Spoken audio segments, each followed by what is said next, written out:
नमस्कार दोस्तों, मैं हूं नीलेश और आपका एग्जाम गुरुजी के डेली करंट अफेयर्स में स्वागत करता हूं। और दिन आज का 18 नवंबर का करंट अफेयर्स है।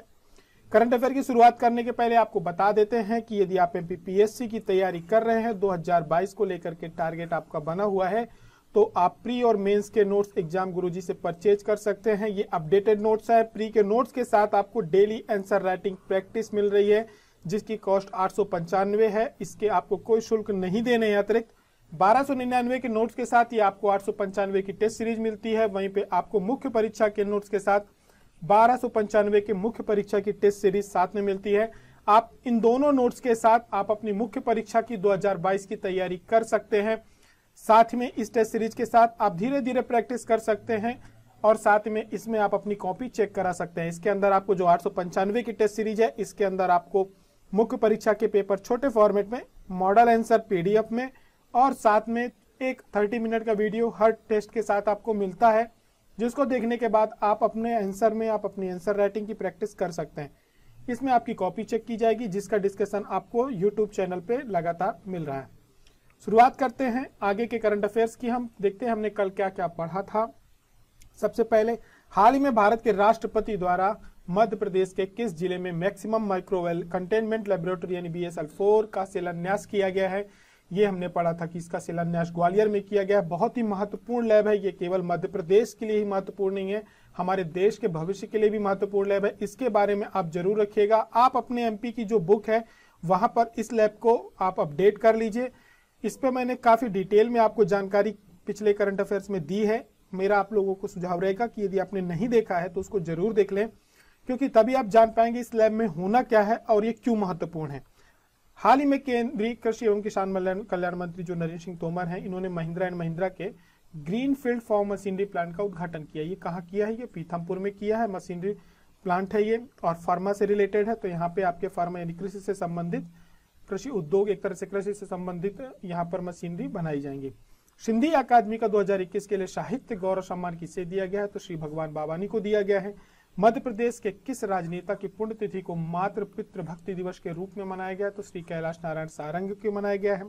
लेक प्रिंसेस क्रूज कहाँ पे है? तो ये भोपाल में है। राष्ट्रीय अंतर्राष्ट्रीय खबरों में हमने कल पढ़ा था कृष्णा गारू, इनका भी हाल ही में निधन हुआ है। ये कौन थे? ये अभिनेता थे और जो महेश बाबू साउथ के एक्टर हैं उनके पिता थे। भारत द्वारा इन आवर लाइफ टाइम अभियान कहाँ शुरू किया गया है? ये शुरू किया गया COP27 में। In our life time. भारतीय ओलंपिक संघ के अध्यक्ष कौन है वर्तमान में? तो आदिल सुमरीवाला हैं। कौन सा राज्य भारत के अंतर्राष्ट्रीय फिल्म महोत्सव 53वें संस्करण का मेजबान है? तो वो है गोवा। भारत का पहला जैविक डाटा केंद्र कहां पर स्थापित किया गया है? तो ये किया गया है फरीदाबाद में। शुरुआत करते हैं आज के करंट अफेयर्स की। सबसे पहले प्रश्न के साथ, मालवा की मदर टेरेसा किन्हें कहा जाता है? सुमित्रा महाजन को, डॉक्टर अनुराधा सिन्हा को, डॉक्टर लता खत्री को या डॉक्टर लीला जोशी को? तो इसका राइट आंसर क्या होगा? इसका राइट आंसर होगा डॉक्टर लीला जोशी को। ये खबरों में क्यों है? ये खबरों में इसलिए है क्योंकि अभी वर्तमान में हाल ही में कल तक हमारे जो देश की राष्ट्रपति हैं श्रीमती द्रौपदी मुर्मू, उनका हमारे यहाँ 2 दिनों का कार्यक्रम था और उस कार्यक्रम में वो कई जो महिला समाज सेवी हैं और जो पूरा का पूरा उनका एक कार्यक्रम था, पूरा का पूरा वो एक कार्यक्रम महिलाओं पर केंद्रित था। वहां पर उन्होंने कई हमारे मध्य प्रदेश की पूर्व वर्तमान की जो महिला हमारी ऐसी हमारे समाज की ऐसी महिलाएं जिनका विशिष्ट योगदान है समाज पे, उनका जिक्र किया है। जिसमें उन्होंने अवंती बाई से लेकर के वर्तमान में यदि बात करी जाए तो डॉक्टर लीला जोशी हो, सुमित्रा महाजन हो, भूरीबाई हो, व्याम हो, इनका सभी का जिक्र किया कि किस प्रकार से महिलाएं हमारे समाज में अपनी एक विशिष्ट योग्यता के कारण एक स्थान रखती हैं। जब उन्हें अवसर मिला तो उन्होंने अपनी जो सामर्थ्य है उसका परिचय दिया है, क्योंकि उन्होंने डॉक्टर लीला जोशी को, सुमित्रा महाजन को, भूरीबाई को और जो व्याम है, इनको सभी को सम्मानित किया है, तो उन्होंने उसका जिक्र किया है। साथ में जो हमारे यहाँ का जनजाति वो है संग्रहालय है, वहां पर भी वो भ्रमण किए हैं, वहां पर भी उनके कई कार्यक्रम थे जो समाज सेवी संस्थान है उनके द्वारा। तो वहां पर इन्होंने डॉक्टर लीला जोशी के बारे में विशेष कुछ बातें बोली हैं कि वो किस प्रकार से उन्हें प्रेरित करती। तो डॉक्टर लीला जोशी कौन है? ये हमारे यहाँ की एक चिकित्सक रही हैं और इन्होंने जो पहले असम में चीफ मेडिकल ऑफिसर के डायरेक्टर के पद से रिटायर हुई थी। उसके बाद क्या हुआ कि ये जब मध्य प्रदेश में आई तो इन्होंने निस्वार्थ रूप से, क्योंकि ये चिकित्सक थी, उन्हें अनुभव था, तो इन्होंने मालवा क्षेत्र में जो हमारे यहाँ के आदिवासी समाज है, जो ग्रामीण क्षेत्र है, वहां पर बहुत सारे जो बच्चे या महिलाएं एनीमिया से क्या रहते थे, प्रभावित रहते थे बीमारी से, तो उनके लिए इन्होंने निस्वार्थ बिल्कुल निःशुल्क कार्य किया, जिसकी वजह से ये उस पूरे क्षेत्र में, कई बार इन्हें रतलाम की मदर टेरेसा भी कहा जाता है क्योंकि इनका जो कार्य क्षेत्र था वो रतलाम की तरफ था। फिर इसके बाद धीरे धीरे पूरे मालवा में हो गया और कई बार ये छत्तीसगढ़ के बेल्ट में भी है। तो इन्हें क्या हुआ कि फिर मालवा की मदर टेरेसा कहा जाने, इन्हें मालवा की मदर टेरेसा इसलिए कहा गया कि जब इनका क्या कहते, जब इनकी पोस्टिंग असम में थी तो इनकी मुलाकात वहां पर मदर टेरेसा से हुई थी। मदर टेरेसा से बात करने के बाद उनसे बहुत ज्यादा प्रभावित हुई और इनके मन में समाज सेवा को लेकर के एक इच्छा जागृत हुई और उन्होंने इसको पूरा किया। तो इन्हें क्या हुआ, 2020 में पद्मश्री सम्मान से सम्मानित किया गया है डॉक्टर जोशी को। वहीं पे 2016 में भारत की सबसे सफल महिलाएं हैं, 100 महिलाएं हैं, उनकी सूची में इनको सम्मिलित किया गया था। मध्य प्रदेश और छत्तीसगढ़ क्षेत्र में ये एकमात्र ऐसी महिला चिकित्सक है जो आदिवासी बहुल जो क्षेत्र है वहां पर जाकर के वहां के लोगों का मुफ्त इलाज करती हैं। आगे की तरफ बढ़ेंगे, बात करेंगे 17वें प्रवासी भारतीय दिवस में। यूथ प्रवासी भारतीय दिवस कब मनाया जाएगा? प्रवासी भारतीय दिवस है ही, लेकिन एक यूथ प्रवासी भारतीय दिवस भी एक दिन का रहेगा। ये कब मनाया जाएगा? 11 जनवरी को, 10 जनवरी को, 9 जनवरी को या 8 जनवरी को? तो इसका राइट आंसर क्या होगा? इसका राइट आंसर होगा 8 जनवरी को। बहुत सिंपल है याद करना। यूथ का पहले प्रोग्राम होगा, उसके बाद 9 जनवरी से प्रवासी भारतीय जो होंगे उनका कार्यक्रम शुरू हो जाएगा। सबसे पहला दिन यूथ के लिए रहेगा 9 जनवरी के ठीक एक दिन पहले। ठीक है, तो हमारे जो प्रवासी भारतीय कार्यक्रम दिवस शुरू होगा 2023 का 17वां प्रवासी भारतीय दिवस है। आप ये याद रखना, एक प्रश्न आपका यहाँ से बन सकता है कि कौन से नंबर का है। 17वां 2023 का इंदौर में होगा। साथ में इसका जो इनोग्रेशन होगा वो भारत के राष्ट्रपति के द्वारा, प्रधानमंत्री के द्वारा किया जाएगा और जो इसका आखिरी दिन होगा उसमें जो समापन समारोह होगा उसमें राष्ट्रपति सम्मिलित होंगे। ठीक है, इसके बाद 9-10 के बाद 11-12 को यहाँ पे ग्लोबल इन्वेस्टर समिट होगी। ठीक है, और इसके जो मुख्य अतिथि होंगे इनका नाम आपको याद रखना है। एक तो ये राष्ट्रपति हैं, कहाँ के? गुयाना के, डॉक्टर मोहम्मद इरफान अली, ये मुख्य अतिथि होंगे इस पूरे प्रोग्राम के। लेकिन जो यूथ फेस्टिवल होने वाला है, जो युवा प्रवासी भारतीय दिवस होगा, इसमें ऑस्ट्रेलिया की वहाँ की जो सांसद हैं सुशी जेनेटा मैस्केरेनस, ये सम्मिलित होंगे, ये भी यहाँ पर आएंगे। और इस बार का विषय क्या है 17वें प्रवासी भारतीय दिवस का? तो प्रवासी अमृत काल में भारत की प्रगति के लिए विश्वसनीय भागीदार है। मध्य प्रदेश में 2015 में भारत प्रवासी भारतीय विभाग का गठन किया गया था। हमारे यहाँ एक एमपी पोर्टल चलता है, फ्रेंड्स ऑफ एमपी। आगे की तरफ बढ़ेंगे, बात करेंगे प्रश्न क्रमांक 3 की। संपूर्ण कायाकल्प अभियान मध्य प्रदेश के किस विभाग का कार्यक्रम है? स्वास्थ्य विभाग का, अनुसूचित जाति कल्याण विभाग का, जनजाति विभाग का या पंचायत विभाग का? तो इसका राइट आंसर क्या होगा?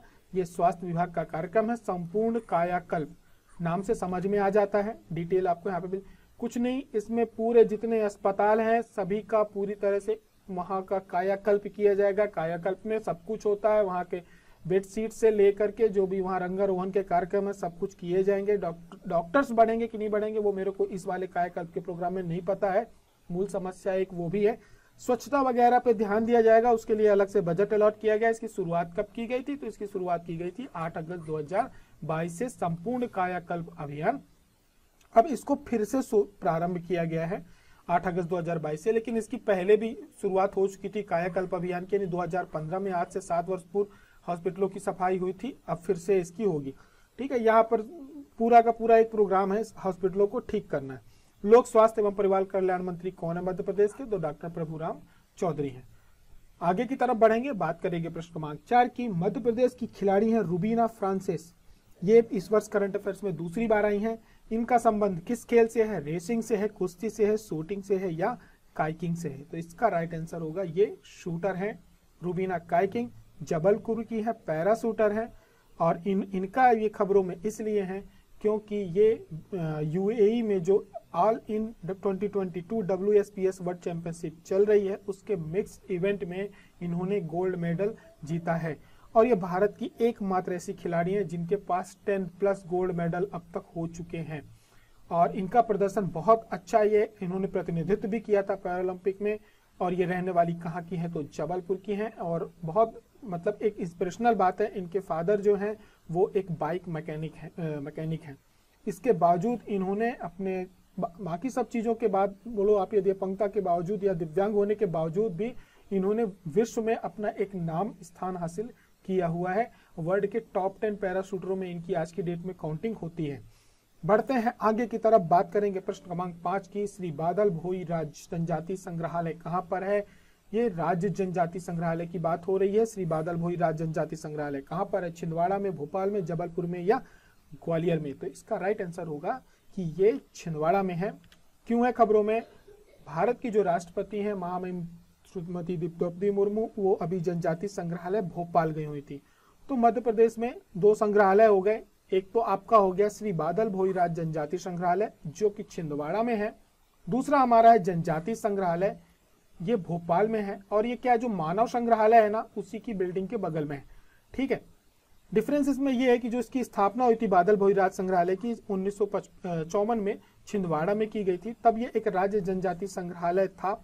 बाद में क्या हुआ कि इसे जनजाति अनुसंधान और विकास संस्थान जो है, ठीक है, जिसकी स्थापना 20 अप्रैल 1954 को हुई थी, तो उसका जो क्या हुआ कि इसका जो मुख्यालय है इसको ट्रांसफर करके भोपाल कर दिया गया। ठीक है, इस जनजाति संग्रहालय से जुड़ा हुआ कभी आपके प्रश्न आ जाए कि जो श्री बादल भोई राज्य जनजाति संग्रहालय है इसका मुख्यालय कहाँ है? छिंदवाड़ा भी ऑप्शन में रहेगा, पर ये ध्यान रखना हमें कि इसका जो मुख्यालय है, जहां से ये पूरा का पूरा कंट्रोल होता है, वो भोपाल में है और संग्रहालय जो है वो छिंदवाड़ा में है।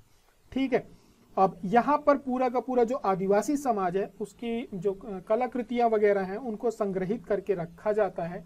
और बात करी जाए जनजाति संग्रहालय भोपाल की, तो इसमें पूरे प्रदेश की जो जनजाति हैं उनकी जो परंपरा या उनके जो चित्रकारी है, उनकी रीति रिवाज है, उनसे जुड़ी हुई उनकी चीजें रखी गई हैं वहां पर। साथ में एक चित्रों के माध्यम से उनको बताया जाता है कि इनका पूरा का पूरा संस्कृति इनकी कैसी है, कौन कौन सी कलाएं हैं, कौन सी कला किस जनजाति की है। आप वहां पर उनके व्यक्तित्व जो है, उनकी मूर्तियां हैं वहां पर, ये सारी चीजें हैं। और जो इसका इनोग्रेशन किया था हमारे देश के उस समय के जो राष्ट्रपति थे श्री प्रणब मुखर्जी, उनके द्वारा किया गया था। बात करी जाए वर्तमान में केंद्रीय जनजाति कार्य मंत्री कौन है, तो श्री अर्जुन मुंडा है। और ये अभी मध्य प्रदेश में जो जनजाति गौरव दिवस मनाया जा रहा है उसके सभी कार्यक्रमों में आपको इनकी उपस्थिति मिली होगी। आगे की तरफ बढ़ेंगे, बात करेंगे प्रश्न क्रमांक 6 की, और यहाँ से शुरू हो जाता है हमारा राष्ट्रीय अंतर्राष्ट्रीय करंट अफेयर्स। कई लोगों के प्रश्न आए थे कि सर पीडीएफ इसकी कैसे मिलेगी। पीडीएफ के लिए आपको एग्जाम गुरुजी का जो टेलीग्राम चैनल है वो ज्वाइन करना पड़ेगा। एग्जाम गुरुजी का जो टेलीग्राम चैनल आप ज्वाइन करें, वहां पर पीडीएफ डाल दी जाती है। बराबर लगभग जितने भी करंट अफेयर्स कराए गए हैं सभी की पीडीएफ आपको वहां पर मिल जाएगी, वो देख सकते हैं। इसके साथ एग्जाम गुरुजी के ऐप में करंट अफेयर्स अपडेट किए जा रहे हैं। डेली के डेली करंट अफेयर्स जो आपके यहाँ पे क्लासेस चलती हैं वो सब वहां पे आपको अपडेट मिलेंगे। तो यदि आप पीडीएफ नहीं पा रहे हैं टेलीग्राम में, आपको लग रहा है, तो आप ऐप डाउनलोड करके वहां से पूरा एक कैटेगराइज करंट अफेयर आपको वहां पर मिल जाएगा। और जल्दी आपको 2 फॉर्मेट मिलने वाले हैं। आपको एक तो मंथली करंट अफेयर्स का जो हमारा एक टेस्ट रहेगा, पूरा फुल्ली टेस्ट 30 दिनों का, उसमें हम आपके लिए कुछ गिफ्ट्स लेकर के आएंगे, वो भी चालू किया जाने वाला है दिसंबर माह से। साथ ही में वीकली टेस्ट भी आयोजित किया जाएगा। एक आपका वीकली टेस्ट रहेगा, एक आपका मंथली करंट अफेयर का टेस्ट रहेगा। मंथली करंट अफेयर्स में जो अच्छी परफॉर्मेंस देंगे उन्हें एग्जाम गुरुजी की तरफ से कुछ न कुछ पुरस्कार रखे जाएंगे। साथ ही में बात करी जाए पूरे करंट अफेयर्स की, कुछ लोगों की क्वेरीज आई थी कि सर पूरा का पूरा 2022 का करंट अफेयर करा दीजिए। आप निश्चिंत रहिए, ये हमारी चिंता है, आपको इसकी चिंता करने की कोई जरूरत नहीं है। आपको 15 दिसंबर के आसपास पूरे 2022 का करंट अफेयर्स मिलेगा। कोई जल्दबाजी नहीं करेंगे करंट अफेयर्स आपको देने में। दिसंबर के फर्स्ट वीक के बाद, जनवरी फर्स्ट वीक में आपको इसका करंट अफेयर मिल जाएगा। 1 तारीख को नहीं मिलेगा, लेकिन 7 जनवरी के बाद से आपको इसका करंट अफेयर पूरा 2022 का हम कराएंगे।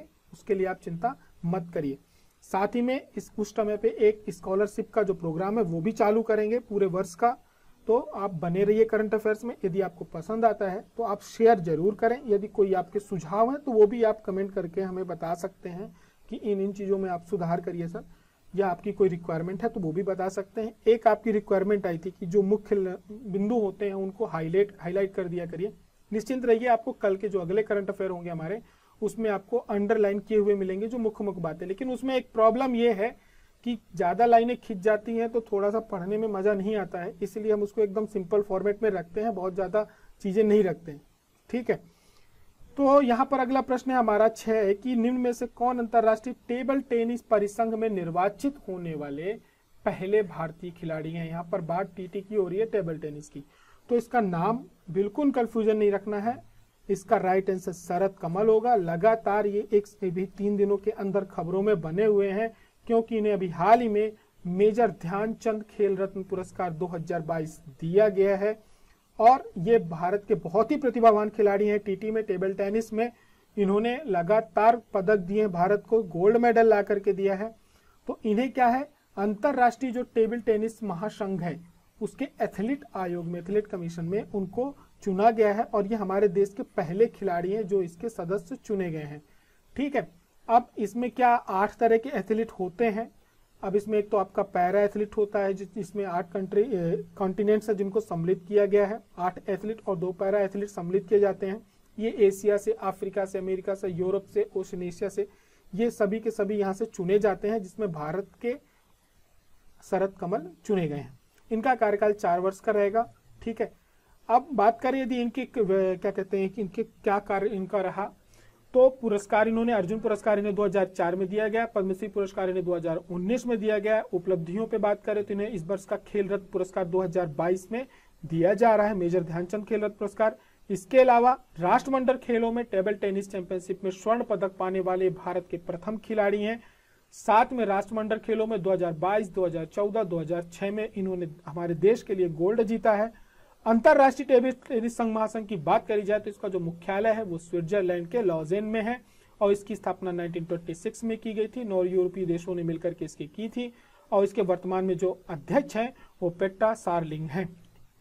आगे बढ़ेंगे, बात करेंगे 7 नंबर की। क्वेश्चन नंबर 7, निम्न में से किसे हाल ही में नीति आयोग का पूर्णकालिक सदस्य नियुक्त किया गया है?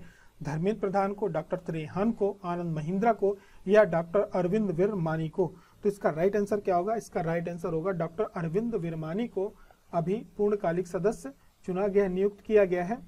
चुना नहीं जाता, इसमें नियुक्ति की जाती है, और ये जो नियुक्ति होती है नीति आयोग में ये प्रधानमंत्री के द्वारा की जाती है। पूर्णकालिक सदस्यों की जो नियुक्ति होती है। नीति आयोग के अध्यक्ष कौन होते हैं? तो नीति आयोग के अध्यक्ष प्रधानमंत्री होते हैं, वही जो सदस्य होते हैं उनकी नियुक्ति करते हैं। ये है कौन? ये एक अर्थशास्त्री है, डॉक्टर विरमानी। ठीक है, और इसके अलावा इन्होंने क्या है कि जो इनका एक संगठन है, foundation for economic growth and welfare के संस्थापक हैं, और इन्होंने ये संगठन में प्रमुख है।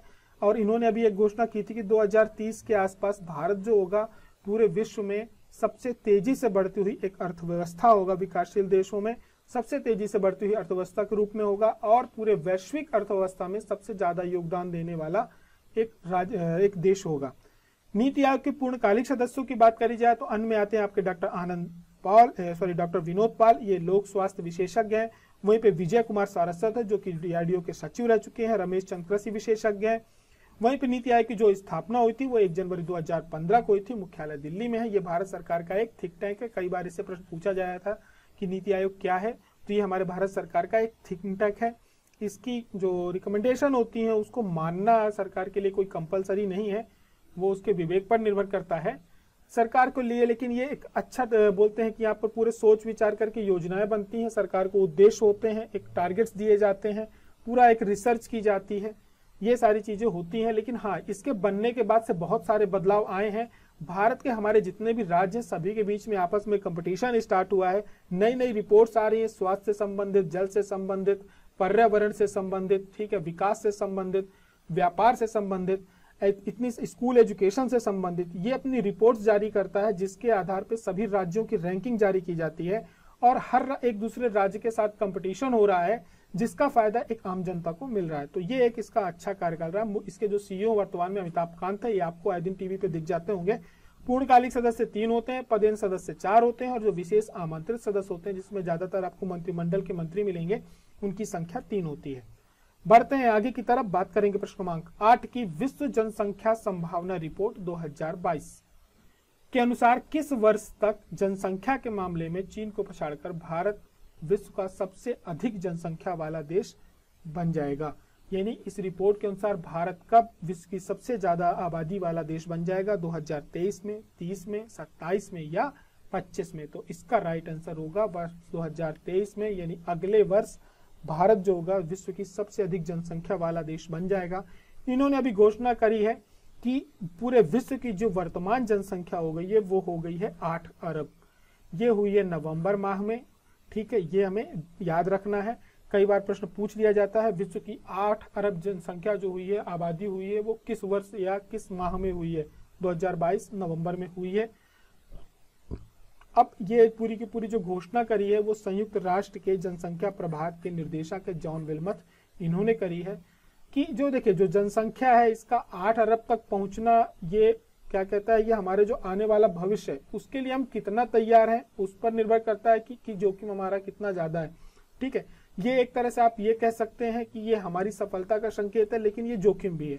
सफलता ये है कि हमारी जो एक जनसंख्या की आबादी है वो पहले जितनी तेजी से बढ़ रही थी उस पर नियंत्रण किया जा रहा है। ठीक है, लेकिन साथ साथ में उनके लिए फूड कितना उपलब्ध है, उनके लिए अनाज कितना उपलब्ध है, पर्यावरण में हमारे नुकसान कितना हो रहा है, ये भी जोखिम है। सातवीं रिपोर्ट में ये कहा गया है कि 2023 के दौरान जनसंख्या के मामले में चीन को पछाड़कर भारत जो है विश्व का सबसे अधिक जनसंख्या वाला देश बन जाएगा। अब जो इसकी जनसंख्या विकास दर रही, जो जनसंख्या बढ़ने की दर रही है वो 1950 के बाद सबसे क्या बोलते हैं धीमी दर से बढ़ रही है। इसीलिए हमारी सफलता का ये संकेत है कि जो वर्तमान में जनसंख्या बढ़ने की दर है वो 1950 के बाद धीमी है और 2020 में ये लगभग 1% से भी कम हो जाएगी।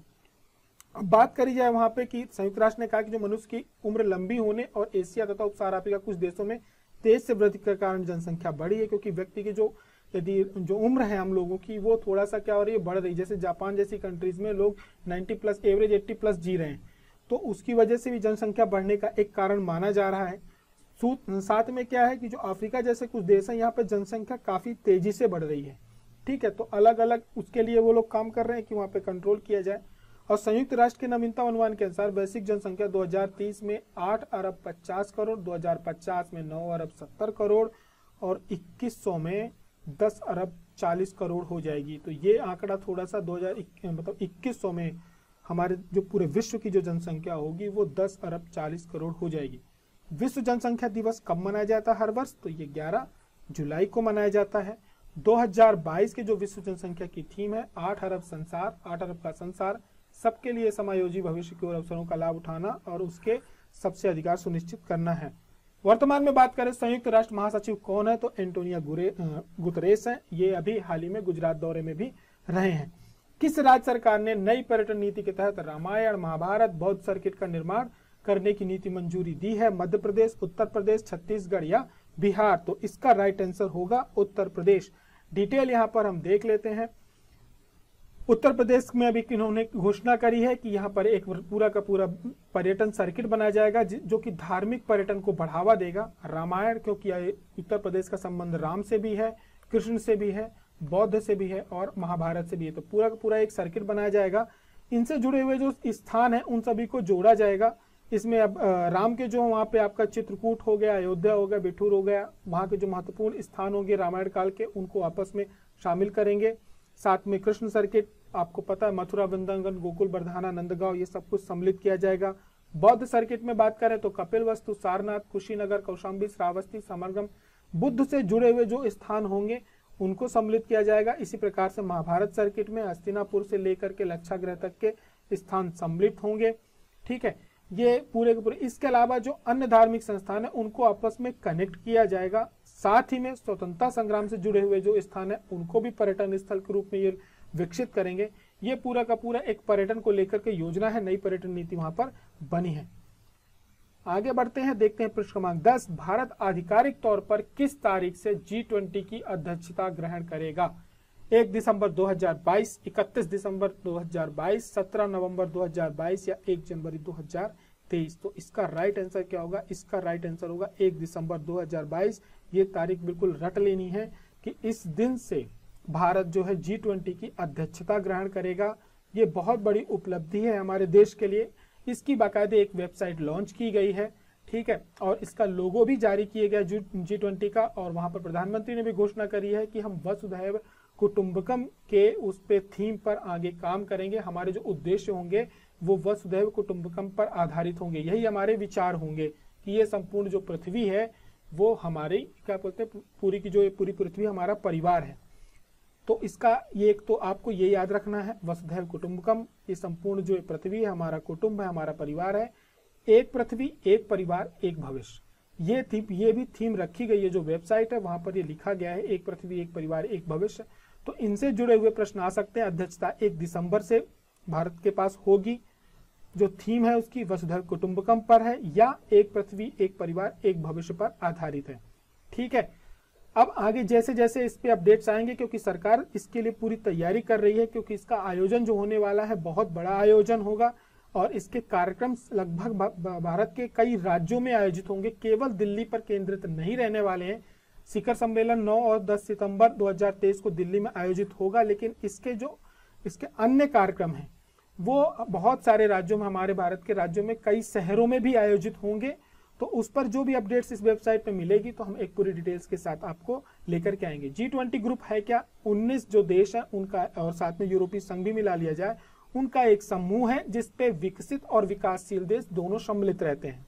ठीक है, इसकी जो स्थापना हुई थी वो 1999 में हुई थी, लेकिन ये जो G20 शिखर सम्मेलन चलता है इसके जो पहली बैठक हुई थी वो 2008 में वाशिंगटन में हुई थी, यूएसए के। ठीक है, इनका कोई स्थायी सचिवालय नहीं होता, जैसे इस बार इंडोनेशिया में हुआ है बाली में, अगली बार भारत की नई दिल्ली में होगा। जो अध्यक्षता करता है वहीं की राजधानी में इसका फिर अगला एक तरह से बोलो आप सचिवालय रहता है। सभी देश वहां पे संपर्क में रहते हैं। G20 समूह अपने आप में एक बहुत महत्वपूर्ण स्थान रखता है, क्योंकि एक तो पूरे विश्व की जो आबादी है उसका 60% भाग कवर करता है, इकोनॉमी में 80% भाग कवर करता है, वहीं व्यापार का 75% हिस्सा व्यापार का करता है।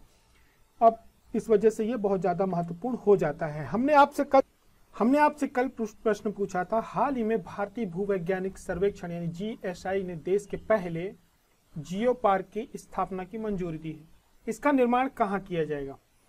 तो इसका जो निर्माण किया जाएगा, बिल्कुल चंद्र किरण आपने आंसर राइट दिया था और बहुत ही महत्वपूर्ण जानकारी आपने हमारे साथ शेयर करी है, और मेरे को नहीं लगता मैं उससे ज्यादा जानकारी आपको हाल फिलहाल दे पाऊंगा, क्योंकि जितनी आवश्यकता है चंद्र, आपने उतनी जानकारी वहां पर अपने उत्तर में दी है। रिमी पटेल आपने भी बहुत अच्छी जानकारी शेयर की। आप दोनों के दिए उत्तरों को मुझे ऐसा विश्वास है कि जितने भी आप लोगों ने करंट अफेयर्स देखा है, यदि आपने इन दोनों के आंसरों को पढ़ा होगा, रिमी और चंद्र के, तो आपको उससे संबंधित एक एग्जाम ओरिएंटेड जितनी जानकारी चाहिए वो वहां पर मिल जाएगी। और ऐसी बहुत सी इंफॉर्मेशन थी जहां से प्रश्न बन सकते हैं। एक सामान्य जानकारी भी है, साथ साथ में एग्जाम ओरिएंटेड इंफॉर्मेशन भी है। तो आप यदि उनके कमेंट को नहीं पढ़े तो जरूर पढ़ें, लेकिन पढ़ने के बाद मेरा आप सभी लोगों से अनुरोध रहेगा कि हमारे चैनल के में जो इस वीडियो के नीचे जो लोग भी इसका राइट आंसर देते हैं और कुछ इंफॉर्मेशन शेयर करते हैं, एग्जाम गुरुजी की तरफ से उन्हें हार्ट दिया ही जाता है, लेकिन आप लोग भी उनकी मेहनत को देखने के बाद एक लाइक उन्हें जरूर करा करें। तो यहाँ पर मैं आपको बता दूं, एक तो पहली बात तो ये कि ये जो बनेगा पूरा का पूरा जबलपुर पे है, कौन सी, नर्मदा नदी, वहां का जो एक तट है, लम्हेटा गांव इसका नाम है, वहां पर देश के पहले एक जियो पार्क की स्थापना की जाएगी। और इसका पूरा GSI ने एक सर्वे किया था, जिसकी एक रिपोर्ट बनाने के बाद सरकार को दी, और इस पे लगभग 35 करोड़ के आसपास का खर्चा आएगा। अब उसके लिए उन्होंने कुछ राशि स्वीकृत भी कर दी है। अब ये क्या है, ये घाट ऐसा नहीं है कि GSI के सर्वे के बाद एकदम से आया है, ये पहले से भी जो यूनेस्को की भू विरासत की जो अस्थायी सूची होती है वहां पर ये पहले से ही सम्मिलित है। ठीक है, अब ये खबरों में क्यों आया, इसका एक कारण ये है कि यहाँ पर जो पहला जो हमारे यहाँ का जो डायनासोर के जीवाश्म पाए गए थे पहली बार, वो यहीं पर पाए गए थे, और इसकी जो खोज करी थी वो भारतीय सिविल सेवा के अधिकारी थे श्लीमैन। इन्होंने इसकी लम्हेटा बेट पे पहला डायनासोर का जीवाश्म खोजा था, एकत्र किया था 1828 में। ठीक है, श्लीमैन का जो पूरा का पूरा एक बोलते हैं हमारा इनका कार्यक्षेत्र रहा है। आप देखेंगे तो ये जबलपुर के यानी नर्मदा, उस समय पे जो कहा जाता था कि नर्मदा वाला क्षेत्र कहा जाता था, वो सागर हो गया, जबलपुर हो गया, ये पूरा का पूरा उनका एरिया रहा है। इनका जो है आपका बुंदेला विद्रोह को दबाने में भी बहुत बड़ा योगदान रहा है। इन्होंने कुछ काम अच्छे भी किए थे, हम ये नहीं कह सकते कि इनके सारे के सारे काम खराब थे। इन्होंने बहुत से अच्छे कार्य किए, अंग्रेज जरूर थे लेकिन इन्होंने समाज में परिवर्तन लाने के लिए भी कई अच्छे कार्य किए हैं, जिसकी जानकारी आप लोगों को होगी।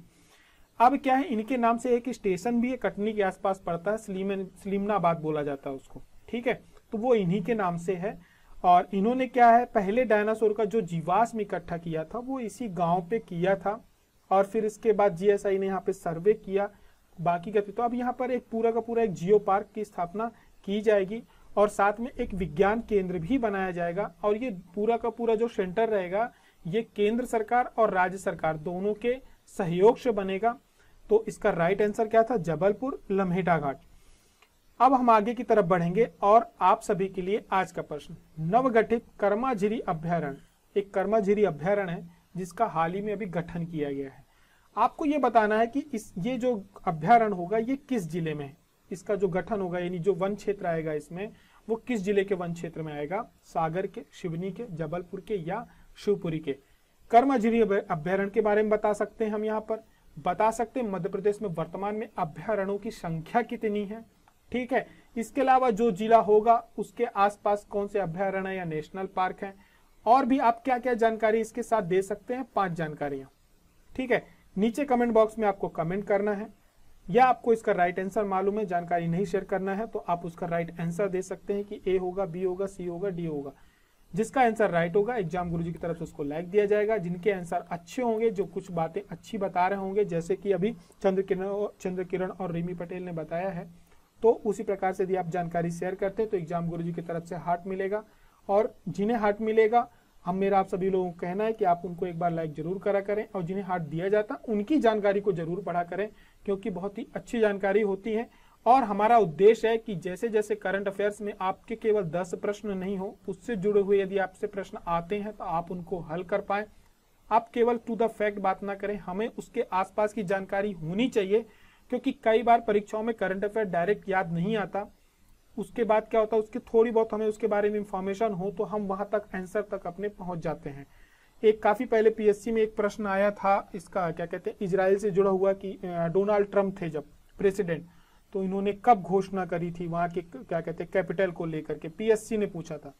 अब वो एकदम से किसी को नहीं याद आएगा, लेकिन अब आप को यदि न्यूज़पेपर पढ़ रहा होगा तो वो मंथ वाइज, उस मंथ में नवंबर के महीने में शायद करी थी उन्होंने, मेरे को ठीक से याद नहीं है, तो वो नवंबर के ही महीने में थी, प्रश्न में भी आंसर था नवंबर में, तो वो आंसर उसका लास्ट में शायद नवंबर ही माना गया था। लेकिन मेरा जो कहने का यहाँ पे मतलब है ये कि इस प्रकार से कुछ ट्रिकी क्वेश्चंस आ जाते हैं जो करंट अफेयर लाइक हमें एक बार लगता है कि नहीं होने चाहिए, लेकिन वो ट्रिकी होते हैं कि आप कितना अपडेट रहते हैं। यदि आप अपडेट है लगातार तो आपको उसकी जानकारी तुरंत वहां पे आप पहुंच जाएंगे कि हाँ ये इस समय पे किया होगा इन्होंने, ठीक है। तो ये था हमारा आज का करंट अफेयर। आपको कैसा लगा आप कमेंट करके नीचे जरूर बताएं। यदि आपको करंट अफेयर पसंद आ रहे हैं तो आप उसको शेयर करना नहीं भूलें और लाइक करना नहीं भूलें। आपके कोई शिकायत या सुझाव है तो नीचे कमेंट बॉक्स में आप वो भी बोल सकते हैं आंसर देने के अलावा। यहाँ पर हमारे एग्जाम गुरुजी पे ऑफर्स चल रहे हैं प्री और मेंस कोर्स के साथ, जिनकी वैलिडिटी 3 से 4 वर्षों की रहती है। ये अपडेटेड कोर्स होते हैं, इसमें लगातार अपडेट्स भी होते हैं। एक बार लेने के बाद ऐसा नहीं है कि इसमें कोई चीज अपडेट नहीं होगी, बराबर अपडेट होती है। इसमें आपको पीडीएफ, एमसीक्यू, वीडियो लेक्चर, साथ में आपको मेंस कोर्स में दोनों प्री और मेंस के नोट्स मिलेंगे। प्री के कोर्स में आपको प्री के नोट्स मिलेंगे। ये सारी की सारी चीजें आपको इसमें मिलती हैं। यदि आप परचेज करना चाहते हैं तो एग्जाम गुरुजी के ऐप से, प्ले स्टोर से डाउनलोड करें, परचेज करें। जानकारी चाहिए इसके बारे में तो नीचे दिए गए नंबरों पर संपर्क करें, व्हाट्सअप करें। शाम को 6 बजे के बाद इसमें कॉल नहीं उठते हैं, आप सुबह 10 से 6 के बीच कॉल कर सकते हैं। व्हाट्सअप का रिप्लाई आपको दे दिया जाएगा। हमारी और आपकी मुलाकात फिर अगले करंट अफेयर्स में होती है। तब तक आप अपना ध्यान रखें। जय हिंद, जय भारत।